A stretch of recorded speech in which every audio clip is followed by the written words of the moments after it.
ఓం శ్రీ మహాగణాధిపతయే నమః. ఓం శ్రీ గురుభ్యో నమః. ఓం సరస్వత్యై నమః. ఓం శ్రీకృష్ణ పరమాత్మనే నమః.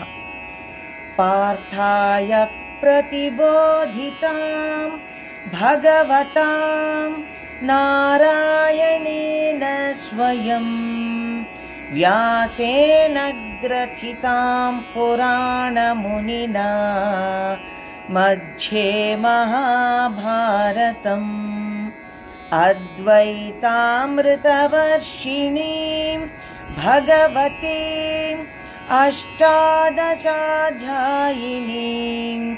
అంబ త్వామనుసందధామి భగవద్గీతే భవద్వేషిణీం.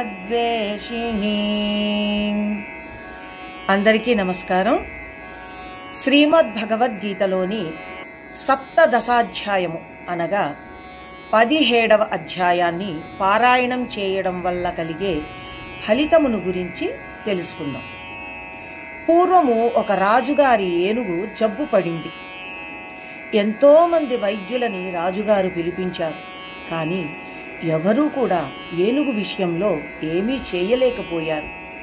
ఆ ఏనుగు చనిపోతుందనే చెప్పారు.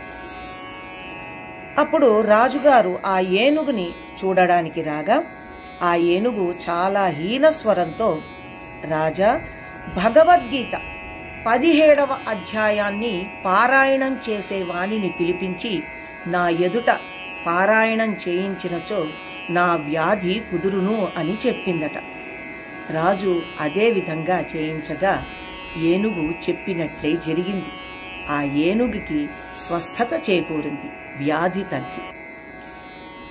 దీనివల్ల మనం తెలుసుకున్నది ఏమిటి అంటే, భగవద్గీతలోని 17వ అధ్యాయాన్ని పారాయణం చేయడం వల్ల సర్వ వ్యాధి నివారణం జరుగుతుంది అని. ఓం శ్రీకృష్ణార్పణమస్తు.